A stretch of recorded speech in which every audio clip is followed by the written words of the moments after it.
Le marché du travail au Maroc évolue, mais surtout sa manière d'être mesuré change en profondeur. Le Haut-Commissariat au Plan a publié une nouvelle enquête avec une méthodologie totalement revue. Résultat, un taux de chômage de 10,8%, mais aussi une réalité plus complexe, avec un taux de sous-utilisation du travail qui dépasse les 22%. Après avoir légèrement baissé au quatrième trimestre de 2025 à 13% contre 13,3% un an plus tôt, le chômage a enregistré une baisse importante au premier trimestre de 2026. Et pour en parler, nous sommes en direct depuis Casablanca avec Mostafa El Jay, économiste et professeur universitaire. Mostafa El Jay, bonsoir et merci d'être avec nous. Bonsoir, merci pour l'invitation. Alors, est-ce que vous pouvez nous dire qu'est-ce qui change concrètement avec cette nouvelle enquête EMO 2026 ? Le passage au chômage au sens strict réduit mécaniquement le nombre de chômeurs. Est-ce que cela ne fausse pas la lecture, selon vous ? Alors, tout à fait. Donc, si vous voulez, il y a un changement de méthodologie par le ACP qui permet un petit peu d'adapter les critères de calcul de taux de chômage aux normes internationales du BIT. Et on parle maintenant plus d'une enquête sur la main-d'œuvre qui a démarré au Maroc à partir du 1er janvier 2026 par le ACP que l'ancienne enquête nationale sur l'emploi. Qu'est-ce qui change ? Ce qui change, c'est un petit peu la méthodologie et les méthodes de calcul. On parle maintenant d'un emploi au sens strict, qui est donc, comme vous l'avez dit, un chômage dans son strict, c'est estimé à 10,8% au premier trimestre, contre un chômage au sens élargi, qui est de 22,5%. Le chômage au sens élargi, il intègre le chômage strict, je vais définir, le sous-emploi, c'est-à-dire les gens qui ne sont pas affectés à des tâches en adéquation avec leur formation, éventuellement avec leur diplôme, et surtout les personnes découragées, c'est-à-dire une main-d'œuvre potentielle et qui ne veut pas travailler. Pour revenir à cette nouvelle notion de chômage au sens strict, il y a 3 critères importants. Il y a d'abord le sous-emploi, comme je disais tout à l'heure, c'est-à-dire des gens qui ont un poste inadapté à leur formation, à leur profil. Il y a également une population qui est à la recherche active de l'emploi, et il faut que cette recherche soit active pendant un minimum de 4 semaines qu'on intègre. Et il y a également une population qui est disponible pour travailler, mais qui, pour une raison ou pour une autre, ne veut pas travailler. Ce critère existe, même beaucoup d'économistes l'ont défini, et cette nouvelle méthodologie nous donne le vrai taux de chômage réel, qui est ce qu'on appelle un chômage strict du terme, qui est estimé, comme vous l'avez dit, à 10,8%. Monsieur Mostafa El Jay, justement, c'est un changement de méthodologie et on ne peut plus comparer. Monsieur Mostafa El Jay, justement, au-delà des chiffres, ce qui frappe, c'est ce taux de 22,5% de sous-utilisation de la main-d'œuvre. Est-ce que c'est désormais l'indicateur le plus important ? Concrètement, qui sont ces personnes invisibles du marché du travail ? Écoutez, ces personnes invisibles du marché du travail, il y a d'abord, je dirais, parce qu'on a intégré aussi la notion de revenu, c'est-à-dire tout travail qui ne génère pas de revenus n'est pas comptabilisé. Or, on sait très bien qu'il y a des travailleurs qui sont soit dans le bénévolat, il y a des femmes au foyer qui ont un travail qui mérite peut-être rémunération. Ce genre, si vous voulez, de données qu'on pourrait éventuellement intégrer.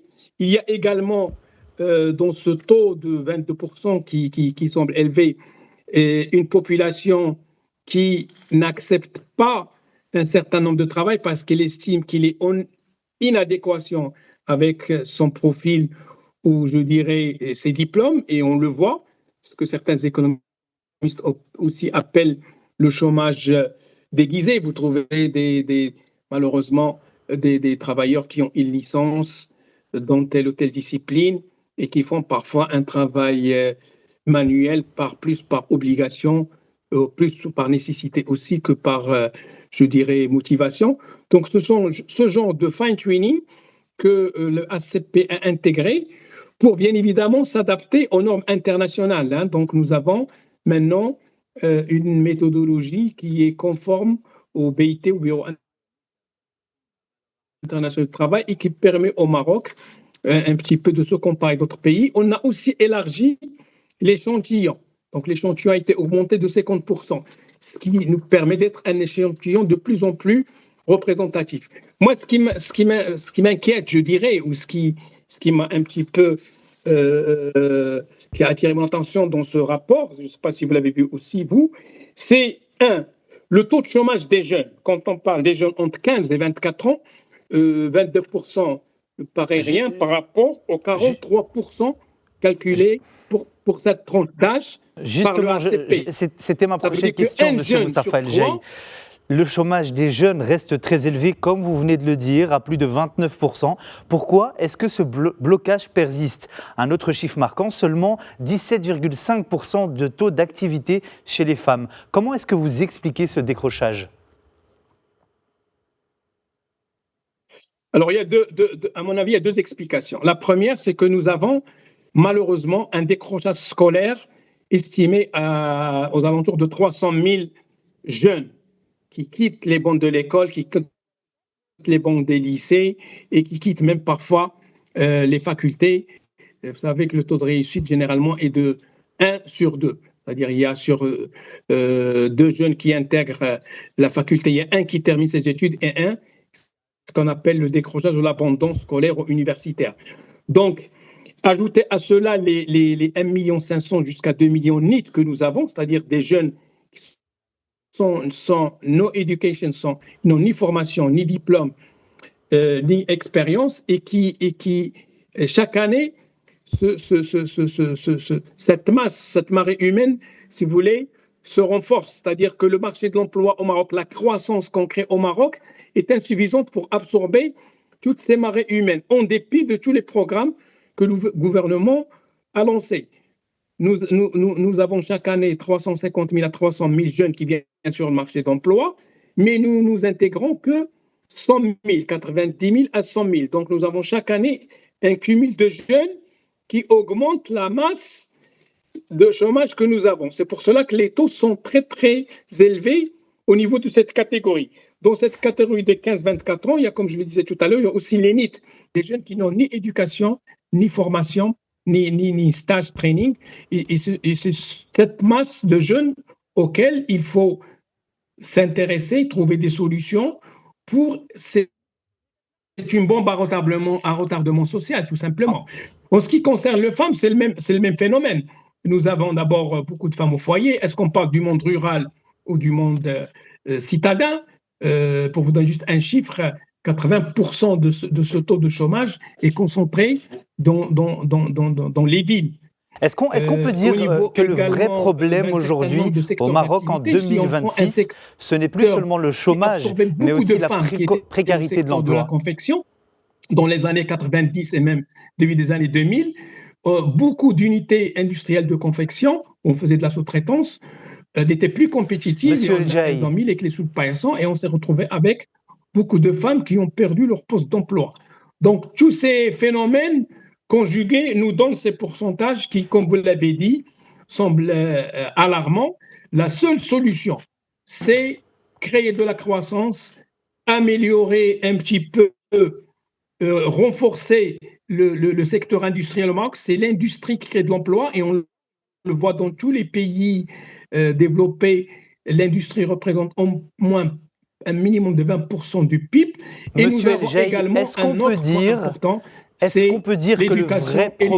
l'éducation pour former, si vous voulez, ces jeunes et les préparer au marché de l'emploi, sachant que les choses évoluent très vite. Il faut les former vers les métiers d'avenir. Monsieur El Jay, est-ce que vous m'entendez? Où le Maroc aussi a des ambitions, comme les métiers mondiaux du Maroc, comme les Monsieur El Jay, est-ce que vous m'entendez? Comme la transition, comme je disais tout à l'heure, énergétique, l'IA et toutes les nouvelles technologies, pour essayer un petit peu de résorber ce taux de chômage. Monsieur Moustapha El Jay, est-ce que vous m'entendez? S'il vous plaît, est-ce que vous m'entendez? Un peu. D'accord. Alors c'est qu'on a un petit Oui. souci, parce que j'essaie d'attirer votre attention depuis tout à l'heure sur la question suivante, qui est-ce qu'on peut dire que le vrai problème aujourd'hui en 2026 au Maroc, ce n'est plus seulement le chômage, mais aussi la précarité de l'emploi? Alors, tout à fait, tout à fait. Nous avons non seulement un sérieux problème de chômage, comme je vous ai dit, qu'il faut résoudre par la croissance et une croissance inclusive, équitable. On ne peut pas avoir une croissance concentrée sur un certain nombre de régions. Comme a dit Sa Majesté, il ne faut pas qu'on ait un Maroc à deux vitesses avec tous les plans que le Maroc a lancés et compte lancer. Surtout, nous avons des échéances d'ici 2030 pour rattraper ce retard et aspirer à être un pays émergent. Donc, ça c'est à mon sens le point le plus important. Il faut créer de la richesse pour créer de l'emploi.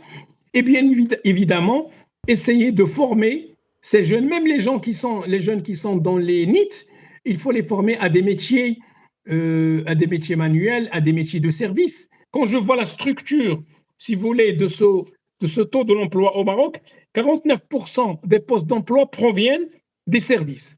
Je pense notamment à un secteur qui connaît un grand engouement au Maroc, le tourisme.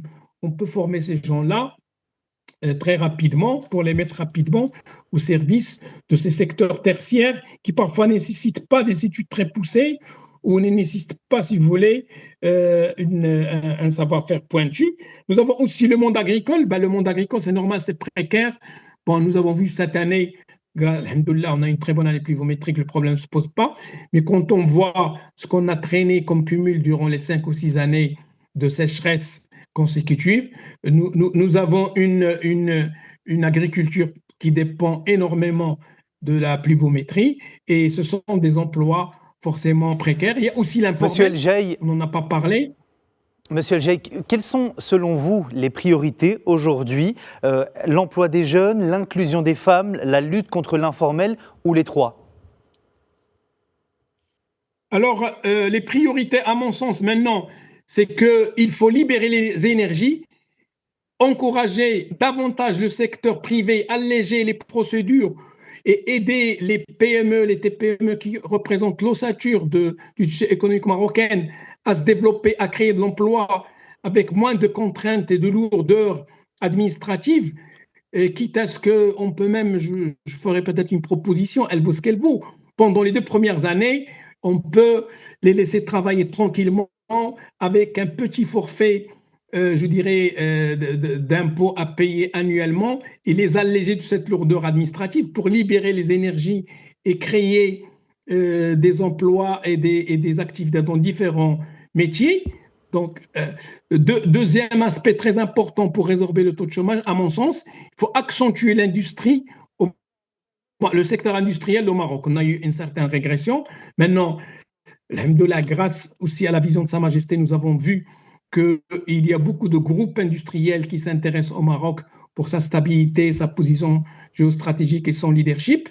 Et on voit beaucoup de multinationales revenir, c'est-à-dire les IDE revenir en force au Maroc.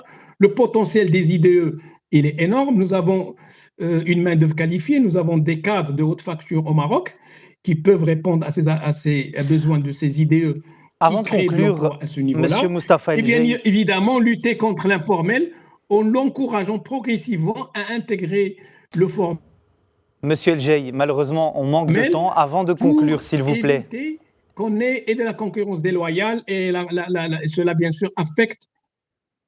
Monsieur El Jay, avant de conclure, je suis vraiment désolé, on Pardon. manque de temps. Avant de conclure, brièvement, si vous deviez résumer en une phrase le marché du travail au Maroc, est-ce qu'il va mieux ou est-ce qu'on le mesure simplement d'une meilleure manière?